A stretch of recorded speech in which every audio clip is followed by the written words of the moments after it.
Red Voyage News, splashing the check-in. Thank you for tuning in. And I have an article right here brought to you by BBC.com. Nora Quoirin, I think that's how you pronounce her name. Nora Quoirin, Misadventure verdict for girl found in Malaysian jungle. So Nora Quoirin, she was 15 years old. She was born with holoprosencephaly. I believe that's how you pronounce it, a disorder that affects brain development. Now, back in August of 2019, Nora Quoirin was with her family in Malaysia, 40 miles outside of Kuala Lumpur, and she went missing. And when a search and rescue team went to go look for her, they found her body in the middle of the jungle. And they said that there was no signs of injury. There was no sign that somebody attacked her. There was no sign of restraint. Like, she just got lost. And under those conditions of her being in the jungle, she ended up losing her life. Now, she, along with her family, are from London, and her family isn't buying it. Her family was like, okay, I understand, my daughter's condition, but no, my daughter just wouldn't, find a way to escape the chalet that they were staying at. A chalet is like a wooden house. It's almost like a log cabin. I think it's a little different, but it's kind of like a log cabin. They were like, no, my daughter wouldn't just jump out of a window out of the chalet and just run out into the jungle like that. And, it's hard to be hands-on with a case when, I believe that once this happened, because now, the verdict was decided, the verdict came down in I believe, either December 2020 or January of 2021. This happened back in August of 2019. So this was before the pandemic. So I'm assuming that they were corresponding with a legal team while they were in London, contacting a legal team in Malaysia. Now, here are a number of reasons for the abduction theory that they have right here. Professionally trained canines were unable to follow Nora's scent. Okay, there was an open window to the chalet with unidentified fingerprints found on the outside. Nora had neither the cognitive nor physical means to leave the chalet by the window on her own. Hundreds of people relentlessly searched the surrounding area, including where Nora was found on the day of or immediately preceding the day of her death. They found no signs of human life. There was a lack of major physical damage to Nora's body, despite her inability to handle terrain as complex as the Seremban jungle. I think that's how you pronounce this right here. So, when these type of things happen, you're not really hands-on. You're not from that country. It's a developing country. You pretty much just have to go by whatever your legal team is saying from a distance, unless you stay there. I don't know if they stay there. I don't think they did. And you know what? The reason why I'm talking about this is because, I've been living abroad for over 7 years now in Asia. And I hear about stories and I read up on stories. I see this happening all the time. I mean, this is regular out here. This is a common occurrence out here. And, whenever you're traveling to a foreign country, especially a developed country, you have to keep your eyes and ears open.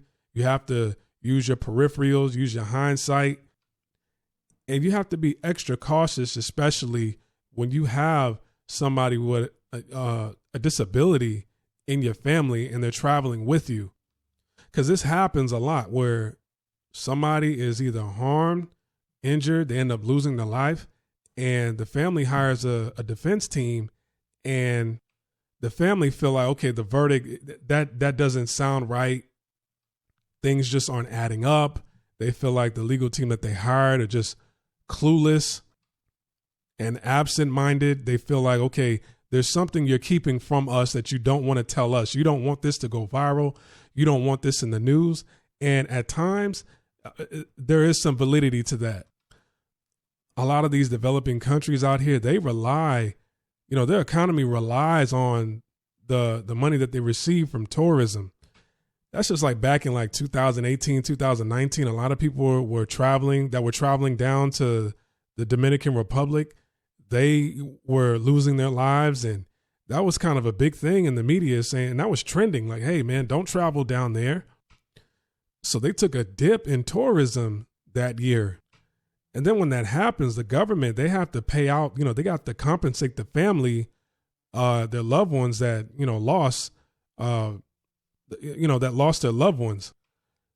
And I'm going to be honest with you. I'm not saying this just for this article right here. The reason why I'm talking about this article is because I know people personally out here, especially in Thailand. I know people personally, when I used to live in Thailand, that lost their lives.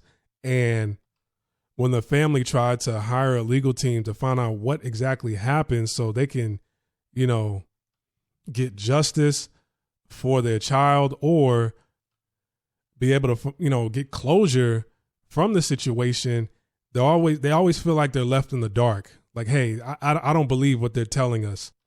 I just believe they're trying to save face. They just want to take our money. I don't believe that my son or daughter ended up losing their life just falling down a flight of steps. They're like, I don't believe that. I had a friend who got hit by a motorcycle rider, or a motorcyclist, excuse me. He was crossing the street. He had the right of way. He was crossing the street with a group of people, and the motorcyclist was just in a rush, hit him, instantly killed him, and the guy just drove off and kept going, didn't even stop. Cameras all over the place, and the family was just left in the dark. The police officers was like, hey, under the investigation, we haven't been able to clearly see the license plate of that motorcycle driver, and we don't know who did it. We're sorry for your loss. We can't compensate you if there hasn't been an arrest made. And people are livid. Just recently, when Joe Biden became president-elect, that night he became president-elect, I believe it was a Sunday. There was a guy that I knew that went to the next town over in Thailand. He came back. He ended up dead.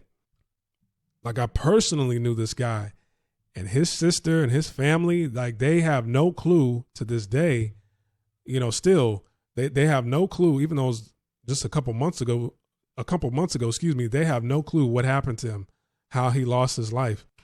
And even when the family does get closure, even when they find out like what actually did happen to them, the compensation is so low. It's like, it's almost disrespectful.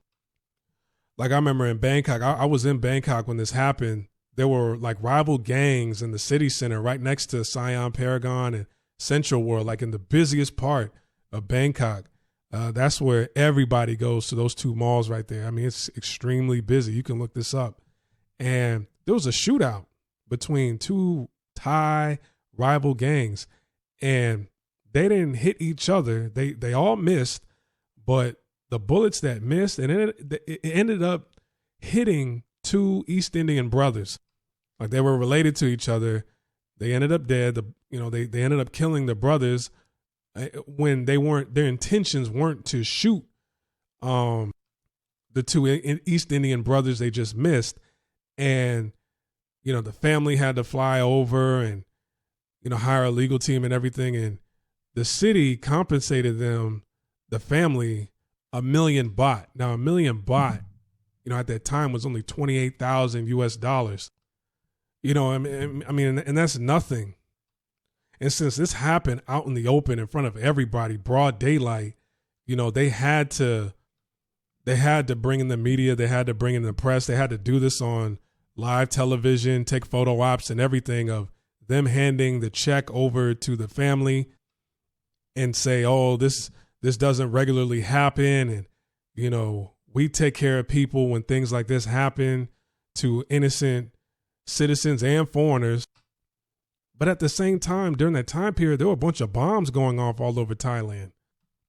I mean, I could go on just story after story after story after story where, things happen to, and most of the time, stuff like this happened to women, where a tourist ends up losing their life, and, the legal team, the police department, the government, they have no clue what happened to them. And the family are left in the dark. So once this pandemic ends, please, please, please be careful. If you ever start traveling again, please be careful. Don't wander off by yourself. And don't do anything abroad that you would not do back home in America. Okay? Splash, man. I'm over and I'm out. Like, subscribe, comment, share this video. I'll see you in the next video. Peace.